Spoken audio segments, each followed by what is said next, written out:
Gente, um assunto muito sério, sabia, Serginho? Tem aí as pessoas que sofrem ou sofreram estupro, elas passam aí por um trauma severo. Além aí de serem submetidas a atividades aí sexuais não desejadas, podem ter vivido também ameaças às suas vidas. E para falar sobre esse tema, que é muito sério, nós convidamos a psicóloga Sônia Eustáquio para estar aqui. Muito bom dia. Bom dia. Saudade de você, Sônia. Que bom ter você novamente conosco. Bom para mim também. Obrigada. E assim, um tema muito sério, mas algo que infelizmente um grande número de pessoas, nós estamos falando aí sobre o estupro, mas o abuso sexual, sim, ele tem acontecido e muitas vezes já começa ali na infância, muitas crianças sendo abusadas por aqueles que deveriam protegê-las. Fala sobre isso pra gente, por favor. Isso já é constatado estatisticamente, que é difícil, né? Porque fazer uma estatística sobre o estupro porque a estatística é feita sob denúncia e as pessoas, a maioria, não denunciam. Sim. Não é? E infelizmente, 75% dos casos são em crianças e adolescentes. E o contexto principal disso é as pessoas ligadas àquele grupo, né? E os familiares, né? Incluindo aí padrasto e madrasta. Sim.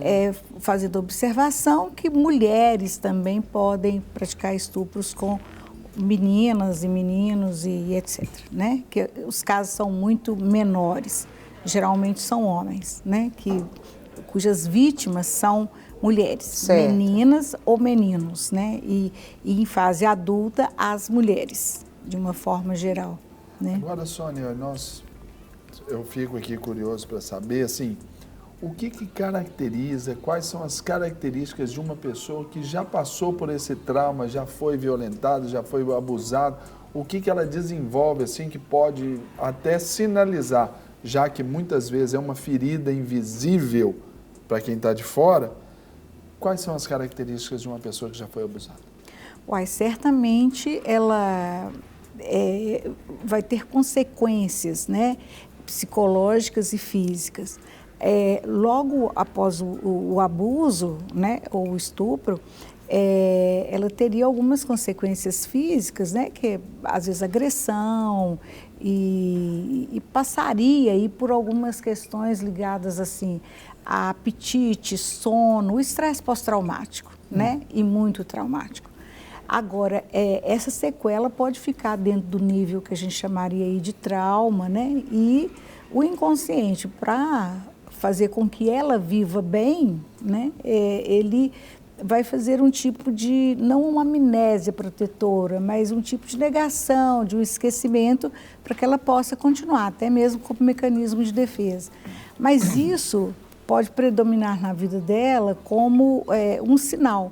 Por exemplo, eu tive cliente que uma dificuldade dentro da ordem de estar sozinha em casa pela manhã, ela não conseguia ficar mesmo, dava nela todos os ataques de pânico, etc., né? Agora, outras coisas são depressões, ansiedades, né? E angústias mesmo que a pessoa sente, e às vezes ela não consegue ligar uma coisa com a outra, porque às vezes não passa a lembrança do estupro ou da situação da agressão, mas ela vai sentindo isso no percurso da vida. Fora as disfunções sexuais, né? Porque geralmente pontua-se mais aí, né? Então são mulheres que vão ter muita dificuldade com o desejo, né? Com a excitação e de ter uma vida sexual normal. E até a relação com o sexo oposto, normalmente, né? Sim, sim,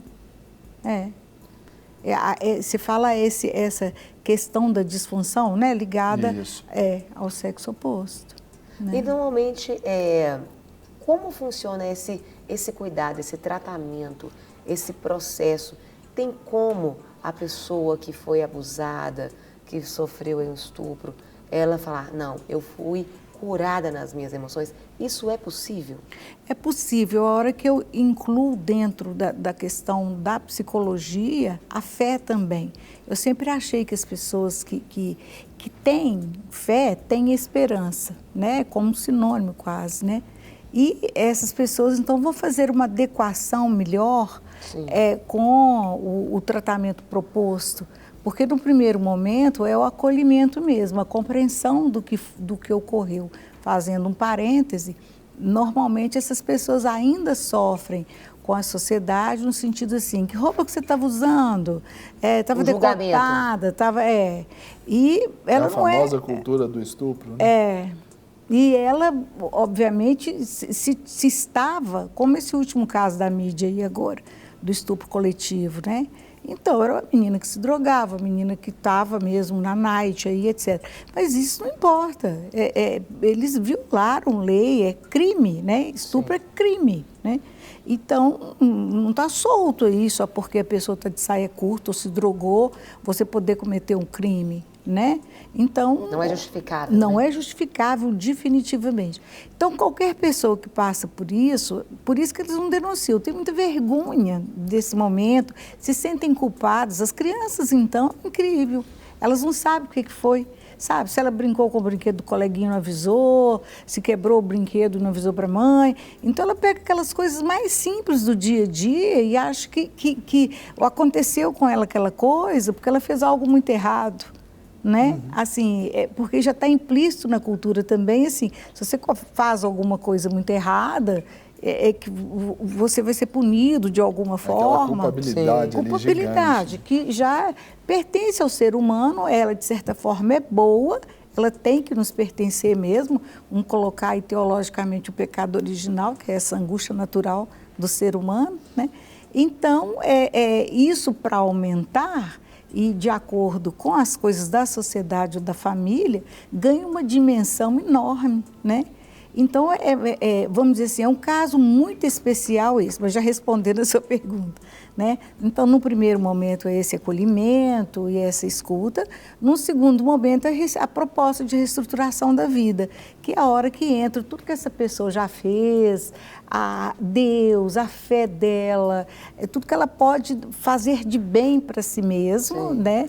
Para continuar a vida. Então, vamos dizer assim, essa adequação pode ocorrer em 2 anos, mais ou menos. Ficar sem atendimento é pior, né? Porque senão essa sequela pode aparecer mais tarde. Ela pode passar por um período de mecanismo de defesa, que seria da negação. Um adormecimento aí. Um adormecimento, né? Não, eu vou sair dessa, etc, etc. Mas é bom. A catarse ainda está valendo. Falar sobre o acontecimento, fazer um entendimento e verbalizar, perdoar. A pessoa verbalizar. Muito, muito importante a verbalização. Agora, Sônia, quando a senhora fala a respeito dessa ideia aí, dessa culpa tão grande, dessa culpa que muitas pessoas às vezes sentem como se elas que fossem as responsáveis por aquele ato, na verdade foram elas as vítimas. Por exemplo, o papel da família numa questão dessa, principalmente, vamos ilustrar aqui, foi uma moça, uma jovem, uma menina, linda, a princesa da família, ela sofreu o estupro e ali o posicionamento, vamos dizer, quando é o pai, aquele cara machista, machão, olha, não quero mais saber, ó, aqui um ponto final, vamos tocar a bola para frente, eu não quero falar, porque se eu falar eu vou ficar com raiva, eu vou querer matar aquele cara. Como lidar com isso, assim, nesse aspecto desse primeiro vínculo social que é a família?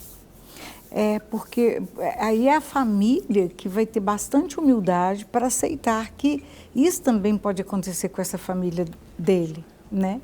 Então, ele vai ter que abrir mão disso, trabalhar essa questão da humildade e permitir que essa filha todos devem procurar um profissional nesse momento. A vítima e todos os familiares devem participar desse treinamento. Às vezes o tratamento pode ser, às vezes sistêmico ali, né? Pode ser, às vezes, sistêmico. não só para ela, mas para a família inteira. Sim, sim. Porque tem gente que não tem essa facilidade de aceitação. Né, isso aconteceu na minha casa, isso aconteceu com a minha filha, isso não pode, não. Vamos fingir que isso não aconteceu. Colocamos uma pedra e bola para frente. A negação é um dos mecanismos de defesa mais usados, né? Assim, o nosso inconsciente nos apresenta ele como primeiro fator aí. Depois, um outro tipo de mecanismo que seria de reação ao contrário, aquela síndrome de Estocolmo, por exemplo, onde a pessoa, assim, se o estuprador ainda trata essa criança bem, né? Eu já tive um caso no consultório onde era o padrasto. Então, essa criança era ligada porque ele levava brinquedos para esse menininho. E às vezes a criança nem sabe que ela está sendo estuprada. Ela sabe às que vezes não tem algo dimensão errado, não. de que aquilo é algo ruim. Até que, tanto que tem... né, a gente já teve testemunhos da pessoa, ela reproduziu o que ela recebia. Mas ela não tinha dimensão do que era aquilo. Nas creches isso é muito comum. Eu faço um serviço voluntário numa creche lá em Birité e sábado até estive lá. Então essa reprodução, isso é comum nas crianças, essa reprodução do lar, né? Lá na vida social delas, onde elas estão, elas passam o dia inteiro lá. Então, com essa forma. Ou então, de uma forma mais distorcida, ela é agressiva, ela morde o colega, ela bate no colega, porque, na verdade, ela está com uma agressividade contida, porque ela sabe que aquilo que está acontecendo com ela é errado. Existe alguma coisa ali que não é boa, né?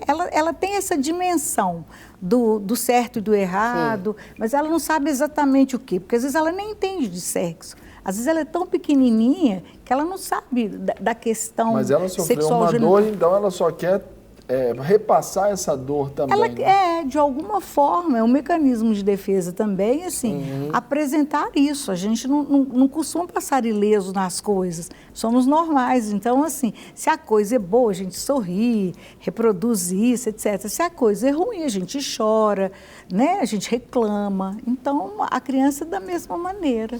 Né? Aqui tem até uma participação de um dos nossos telespectadores. Passei por isso quando eu tinha 11 anos. Parecia que a minha vida tinha acabado naquele momento. Eu não entendia o que estava acontecendo. Acabei negando para mim mesmo que isso tudo tinha acontecido. E sentia uma vergonha absurda e me mantive calada por muitos anos. Faz quase um ano que consegui me abrir e conversar abertamente com meus pais sobre isso. Não foi fácil, mas no meio dessas pedras, no meu caminho, eu encontrei Jesus e tudo mudou. A transformação que em mim foi tão grande que nem sei como explicar. Você não colocou, depois coloca só qual que é a sua idade hoje, para a gente saber, quando tinha 11 anos. Isso, como isso é forte, isso né? Isso é forte. Você viu aí, é um quadro. Isso aí se apresenta a todo momento, né? E a vergonha, mais recorrente do que a gente imagina, muito mais. É porque, aposto que ela não denunciou, ninguém sabia. Hoje ela tem 22 anos. Ela guardou isso para ela, sofrendo. 11 anos, né? Com uma sensação de vergonha, deve ter tido problema nos relacionamentos para namorar, né? Para ficar conferindo aí se aquela pessoa é uma pessoa boa.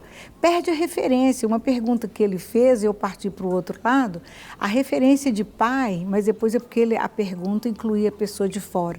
Mas isso quando é feito dentro da família, porque o papel do pai é de protetor, do que ampara, da lei dentro da casa. Então, eu já compreendo dessa forma.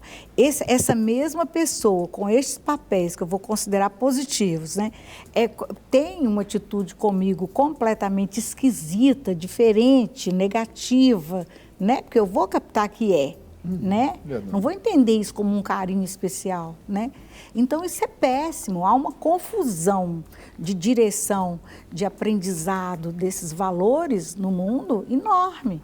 Então, quando a gente vê aí, eu não quero desculpar as pessoas, mas quando a gente vê aí pessoas, os crimes acontecendo, vê essas coisas se reproduzindo na sociedade, etc., se você volta lá para trás, você vai ver uma pessoa também que sofreu com essas coisas todas. Normalmente, quem foi abusado se torna um abusador, né? Normalmente. Né? Pode. Agora, Sônia, deixa eu te apertar um pouquinho mais aqui. Muitos são os efeitos físicos oriundos aí desse estupro, né? A pessoa, aquele jovem, aquela jovem, come muito porque quer ver o seu corpo deformado para não ser objeto ali nem de desejo por mais ninguém. Isso. A gente vê isso, vê uma série de coisas. Agora, um dos efeitos físicos que acontece e muita gente fica meio perdida é a questão, por exemplo, no caso de uma violência sexual como esta, desencadear numa gravidez. Isso. Como é o tratamento, como é o cuidado, como é o amparo aí para essa vítima? Esse é um complicador, né? Porque nós temos lei aí que ampara se ela fizer opção por um aborto, mas vem sérias questões que envolvem isso e consequências, né? E então a consequência, né, a primeira é essa, de fazer essa escolha. Então, a primeiríssima mesmo é essa pessoa tomar os medicamentos, os coquetéis, etc. Porque se ela foi infectada por alguma doença sexualmente transmissível, principalmente AIDS, né, ainda há um recurso aí para que ela não tenha que levar essa terrível sequela para o resto da vida. Mas aí depois vem a história da gravidez, aí ela tem que receber muito amparo para que ela faça e tome essa decisão de uma forma, como é que eu diria, mais consciente. E considerando que a pessoa é jovem, é bastante difícil, né? Até para nós, né, que vamos fazer esse aconselhamento. Fora essa questão da gravidez, é possível, por exemplo, no caso aí, a gente está citando aqui moça, porque foi o assunto aí das últimas semanas, várias moças aí que sofreram esse tipo de violência. É possível, numa palavra de esperança para o nosso telespectador, para a nossa telespectadora... Porque esse assunto é ruim, né? Pesado. Isso, até dói na gente, dói, assim, né? Gente. Até uma das perguntas que eu fiz foi se referindo a um caso real, não é, que a gente vive. Então, Sônia, é possível, por exemplo, uma moça ou um rapaz desenvolver ali bem a sua vida? Normal, eu acho que eu não digo, porque houve um trauma gigante, mas viver bem, gozando ali da sua sexualidade de uma forma saudável, posteriormente, pós-violência, pós-estupro? É sim, é possível, e eu vejo que são esses dois pilares, o pilar da fé, né? Porque eu acho que ela retomando isso e com essa esperança e querendo deixar para trás a história, e a outra, eu não vou desprezar o que nós fazemos, né? Assim, que seria esse trabalho de recapitulação e de reestruturação, e junto com a família também. Eu acho que tem sim a total esperança, essa moça mesmo se coloca aí, né? Com um drama dela praticamente resolvido ou resolvido. Sim. Né? Querida, queremos te agradecer, Deus continue te abençoando grandemente e volte sempre. Obrigada. Obrigado, Sônia. Deus abençoe. Sempre uma honra tê-la aqui conosco. Amém. Para receber todas as novidades do canal, inscreva-se e se curtir o vídeo, clique em gostei. Aproveite para acompanhar a Rede Super nas redes sociais.